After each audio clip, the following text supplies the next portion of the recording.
The manufacturing process starts by cutting one-side copper-clad laminates to the size of the panels. A copper-clad laminate is a sheet of copper laminated to a composite core. The core consists of a reinforcing material and a resin. For example, FR4 is made of woven glass fabric and epoxy resin. CEM1 is made of cotton paper and epoxy resin, while FR1 consists of paper and phenolic resin. The customer and manufacturer agree on the type of core material to be used, according to IPC standard specifications that define the mechanical and electrical characteristics of each type. For example, FR4-21 has a glass transition temperature between 110 and 150 degrees, while FR4-24 between 150 and 200 degrees. The thickness of the copper sheet is selected according to the desired thickness of the final copper tracks. For single-sided PCBs, usually one of the standard copper sheet thickness is preferred. Some manufacturers laminate the copper foil to the core themselves. Most prefer pre-laminated one-sided CCL as the raw material. The cutting process is done in the cutting or shear area. The machines and tools used in this process are correct type of CCLs, panel mechanical drawings, automatic cutting saw, a line of edge beveling machines, corner beveling machines. The single-sided CCL enter the automatic cutting saw that is programmed to cut the sheets to the specific panel size. The panels are loaded to the edge beveling line, where all four edges of the panel are beveled, one after the other. After the edges, the corners of each panel are also beveled, using semi-automated or manual corner beveling machines.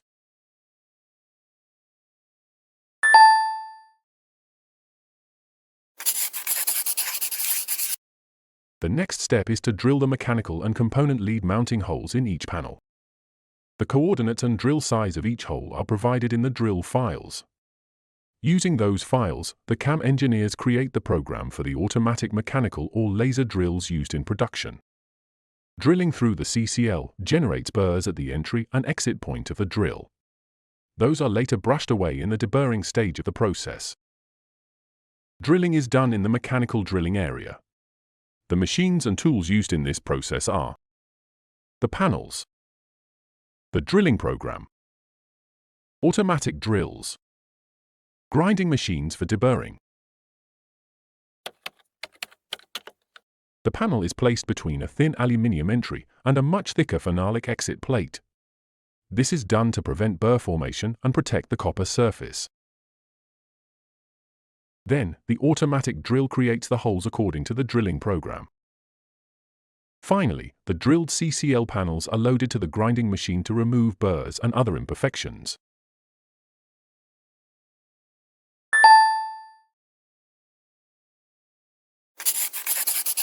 This is the process whether the conductive tracks of the electronic circuit are created by a chemical subtractive process called etching. It requires the following steps: photoresist film application, UV exposure, photoresist development, unhardened photoresist removal, copper etching, photoresist removal. The process is done in the exposure and etching areas. The machines and tools used in this process are the drilled panels, a chemical clean line, dry photoresist film laminator, a UV exposure machine and photomask, a develop etch strip line, chemicals for resist and copper etching. The first step is to chemically clean the panels before the application of the photoresist film. The panels are immersed in a bath of alkali chemicals to remove the oil, grease, and foreign particles from its surface. Then, they are rinsed with water and dried in an oven.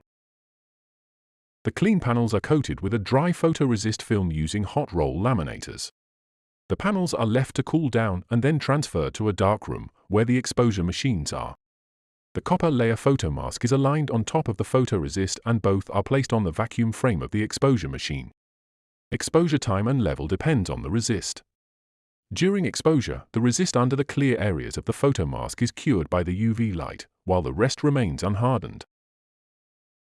The exposed panels are transferred to the desk line for the actual etching process. The first step is to peel off the photoresist's protective cover just before placing the panels on the line. During development stage, the exposed panels go through a series of baths to wash away the unexposed resist while the exposed remains intact. The panels are washed and dried before entering the etchers, where all exposed copper is chemically etched away. There are many etching systems used by the industry. A common option is cupric chloride spray etching. After etching, the panels are again washed before going through a different set of chemical baths to remove the hardened resist on top of the copper patterns.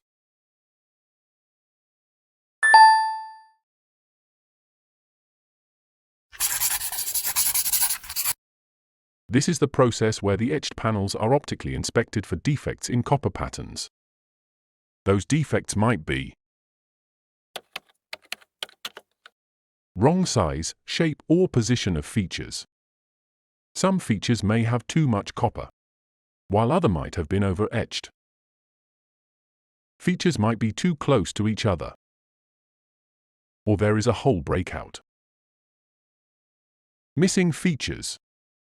For example, a missing hole, or a missing line. Opens and shorts. Stray bits of copper like spurious copper. Other surface defects, such as spur, mouse bites,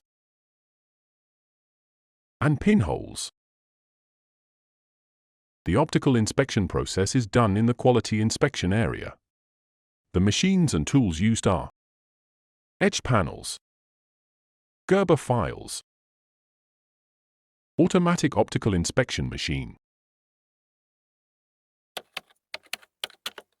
The etch panels are loaded to the automatic inspection machine that takes a high-resolution image of the panel and compares it to the original image in the Gerber files.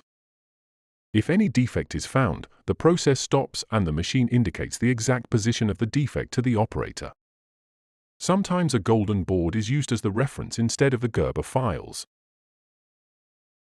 At this stage, the electrical circuit is formed on the top layer, but the manufacturing process is far from done. Please watch our final steps of production video for the solder mask application, surface finish and silk screen steps.